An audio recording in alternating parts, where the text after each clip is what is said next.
गजपति जिला मोहना थाना निकट में भारतीय पेट्रोल पंप्रु पानी बाहर अभियोग होईछि। अड़वापदा गांव राजेन्द्र साहू मोहना पेट्रोल पंप को पेट्रोल पकाइबा जाइथिले। राजेन्द्र 1050 टंकार पेट्रोल पकाइथिले। मोहना पेट्रोल पंप ठारू हाईस्कूल गला बेले गाड़ी बंद होइथिला।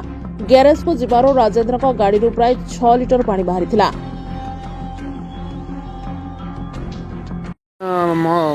मो ना हूँ राजेन्द्र साहू पदा गाँ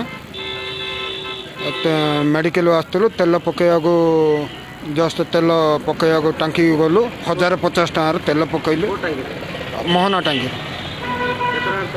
1050 टकर तेल पकईलु पूरा टोटाल पानी है 1050 तेल पानी है 1050 तो पूरा पानी बाहर। हाँ ये आसिक स्टार्ट बंद हो गला स्टार्ट बंद हो गैरेज देखा खाली पानी बाहर भाई केते litre 9 litre चिलिया 10 litre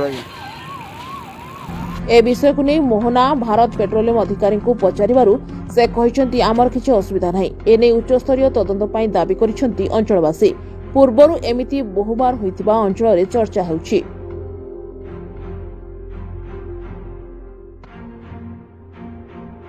branch manager अच्छी मोहना पेट्रोल पंपर तेना बर्तमान आम डेली डेनसीट चेकिंग होती डेली टेस्टिंग 5-5 लिटर प्रत्येक नोजल कढ़ाई होती बाल्टी से कढ़ाई ढला होती तेणु पानी बाहर चान्स नहीं आ गाड़ी जो अनलोड होती गाड़ी आम भी चेकिंग कर गाड़ी ये अनलोड कर आज पर्यटन आम ये पानी ना आम जाने पानी ना कि गाड़ी प्रोब्लेम से आम कहीपर बर्तमान आम देखिलु से गाड़ी पाखापाखि 6 लिटर पानी बाहर कौन असुविधा ना असुविधा बोले आम क्षेत्र में असुविधा कि असुविधा क्षेत्र कौन से आम कहीपरूनी कि आम क्षेत्र में पानी चान्स ना पूर्व बहुत बार अभियोग पानी बाहर ना अभियोग के आम कभी आसनी तेणु आज फास्ट टाइम आप आसला जो अभियोग आम आसनी से मुझे आडमिट करें कहीं अभियोग आसते मुझे कही अभियोग आप फास्ट टाइम आसला यहाँ